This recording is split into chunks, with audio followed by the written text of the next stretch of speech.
Assalamualaikum warahmatullahi wabarakatuh. Jumpa lagi di video Umi. Terima kasih yang sudah klik video Umi ini. Semoga coretan video ini bisa sedikit memberikan pandangan serta pengalaman untuk kita terus bersyukur dengan kondisi yang kita alami saat ini, tanpa harus meninggalkan kewajiban, harapan, doa pada Sang Maha Kuasa. Oke, kali ini ada requestan lagi nih video. Tapi sebelumnya Umi mau ngucapin nih selamat berpuasa untuk semua umat muslim di dunia, terutama yang nonton video Umi pada hari ini. Semoga puasanya kuat ya, semoga puasanya sukses sampai nanti. Ada nggak ya yang sudah buka di siang-siang bolong seperti ini? Tahu-tahu Allahumma lakasumtu wa bika amantu. Enggak ya. Oke, kali ini sedikit mau sharing lagi nih. Ada sahabat Umi tentunya di dunia YouTube ini chat nih bagaimana cara mengatur keuangan 1 juta dengan kondisi anak yang kuliah di semester 4 dan juga adiknya yang SD. Dengar-dengar sih kalau dari ceritanya itu alhamdulillah kuliahnya nggak terlalu banyak biaya ya, alhamdulillah ya. Salah satu solusi yang memang harus digunakan untuk yang bergaji minim ketika ingin menguliahkan anak ya cuma itu saja. Nah, apa itu solusinya? Nah, nanti Umi kasih bocorannya ya. Mungkin ada pandangan untuk bunda-bunda semua yang mungkin sedikit agak kebingungan bagaimana cara menguliahkan anak dengan kondisi gaji yang minim. Dan ini tuh bukan cuma 1-2 orang saja ya, tapi sudah banyak yang mengalaminya. Bahkan di keluarga Umi pun Umi juga sudah menerapkan hal ini gitu ya. Oke, lanjut saja nih. Ini tuh ada request dari Kak Ahmad. Kak Ahmad di sini memiliki gaji 1 juta. Nah, pengeluarannya itu adalah PLN 100.000, PDAM 70.000, anak sekolah kuliah semester 4, dan yang satunya kelas 2 SD dengan biaya 30.000. Entah ini biaya apa ya, biaya online kah, BSPP kah, intinya cuma 30.000 aja. Alhamdulillah sih kalau pengeluarannya cuma 30.000 untuk anak SD. Oke, selanjutnya kita akan rincikan. Nah, di sini Umi buat nih coretan gaji di sini 1 juta dengan warna hijau.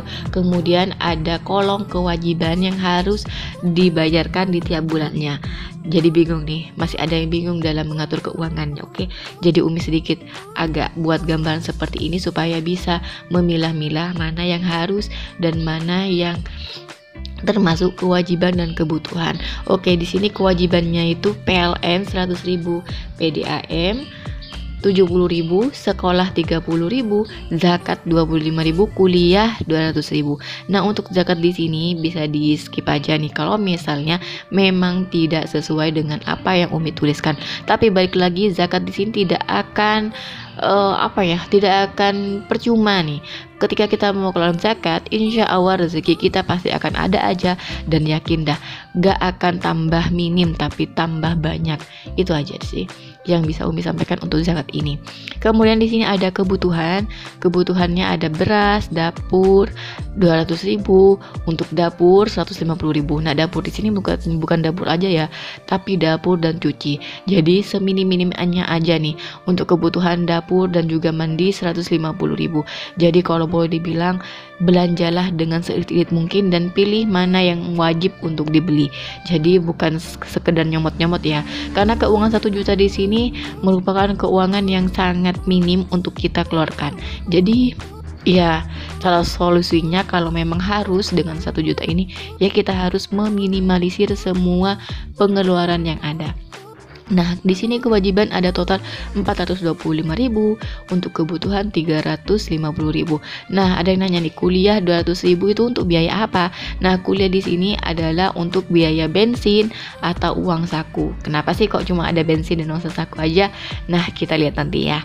Di sini ada sisanya. Sisanya itu ada dari gaji dikurangi kewajiban dan kebutuhan sehingga menghasilkan total 225.000. Nah, 225.000 ini bukan tabungan ya, tapi untuk belanja ke pasar ataupun untuk saku anak SD.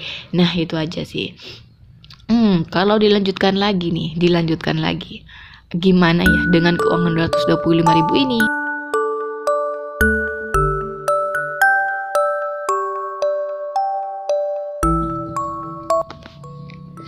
Nah, selanjutnya 250.000 ini bagaimana nih? Apa cukup nih? Kalau 250.000 ini 250 ditulisnya ya, dibulatkan gitu ya. Sebenarnya 225.000. 225.000 ini cukup nggak ya untuk ke pasar, saku, atau untuk ditabung gitu? Tidak cukup sih. Ini tuh kalau sudah secara hitung-hitungan 250.000 ini sudah tidak cukup. Tapi balik lagi, kalau memang mau diretirkan bisa kok bisa. Tapi ya itu tadi, saku anak SD ya harus kenyang dari rumah tanpa bawa uang saku, atau belanja kebutuhan untuk ke pasar tiap minggunya super irit banget. Kayak yang video Umi yang kemarin itu 1 juta, mungkin banyak yang bertanya-tanya, seharusnya nggak gitu Umi, seharusnya nggak gini. Ya mau gimana lagi ya, keuangan 1 juta mau dibuat gimana lagi gitu loh. Nah, kalau dari secara hitung-hitungan 250.000 ini memang tidak cukup untuk dibelanjakan ke pasar, apalagi untuk saku SD, apalagi tabungan.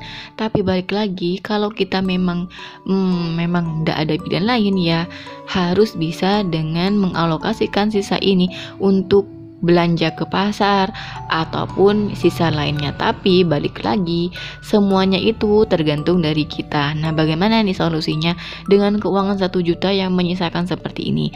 Yang pertama itu, bangkitkan lagi rasa syukur kita. Nah, kenapa sih kok selalu harus ada syukur? Nah, karena dari rasa syukur inilah rezeki kita yang sedikit itu merasa agak banyak berlimpah gitu loh. Karena dengan rasa syukur itu ada perasaan lebih lebih menerima dengan kondisi minim sekalipun. Jadi kalau Umi bilang sih, rasa syukur itu wajib dibangkitkan ketika kita memiliki minimnya pengeluaran atau penghasilan dari yang ada. Jadi kalau Umi saranin ya, banyakin aja lah bersyukur di kondisi seperti ini. Insya Allah pasti akan ada aja rezeki yang datang. Percaya dah itu. Asalkan kita benar-benar bersyukur dan ikhlas dalam menerima semuanya. Yang kedua, untuk kuliahnya lagi nih yang tadi tuh. Bagaimana sih dalam kondisi minim tapi ingin menguliahkan anak tanpa ada biaya apapun? Nah, di sini Umi kasih tahu ya. Untuk kuliah silakan cari program bidik misi. Apa sih bidik misi? Bidik misi ini sama dengan beasiswa lainnya, cuma bidik misi ini diprioritaskan untuk anak yang memang berasal dari keluarga kurang mampu atau dengan gaji minim sekalipun, insya Allah bisa nih masuk di kuliah bidik misi ini. Syaratnya itu anak wajib untuk ikut tesnya atau ikut seleksinya minimal. Walaupun gak terlalu pintar amat sih bisa, asalkan anak itu memang benar-benar orang yang di bawah rata-rata gitu loh. Maksudnya dalam kondisi keuangan yang minim.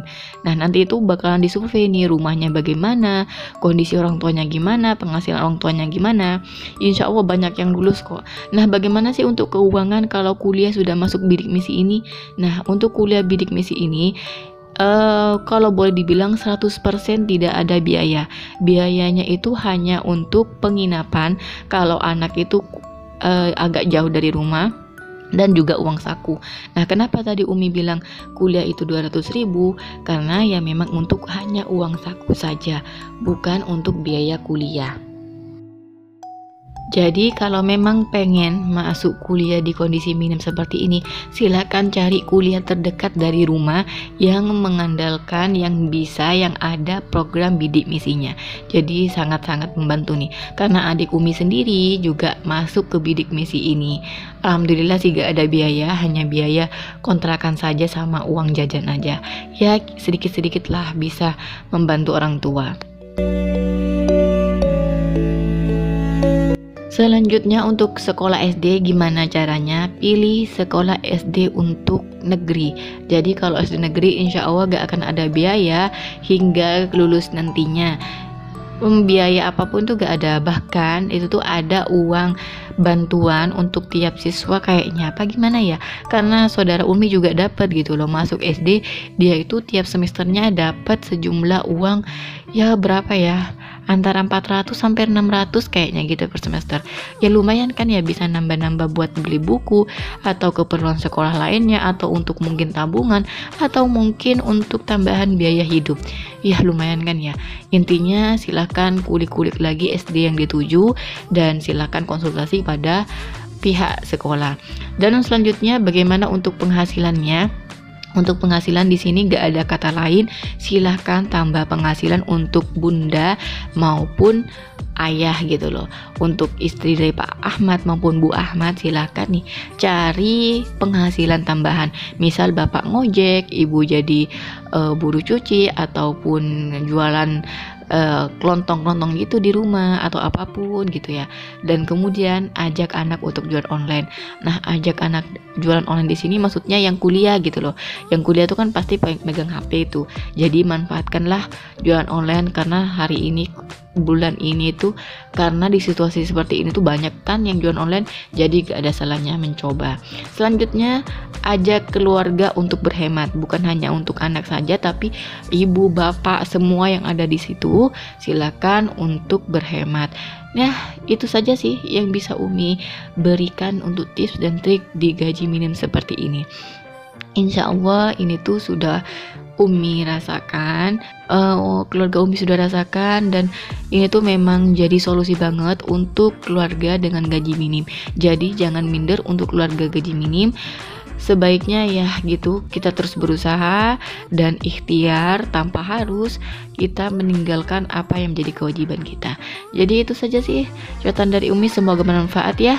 Sampai jumpa di video selanjutnya. Wassalamualaikum warahmatullahi wabarakatuh.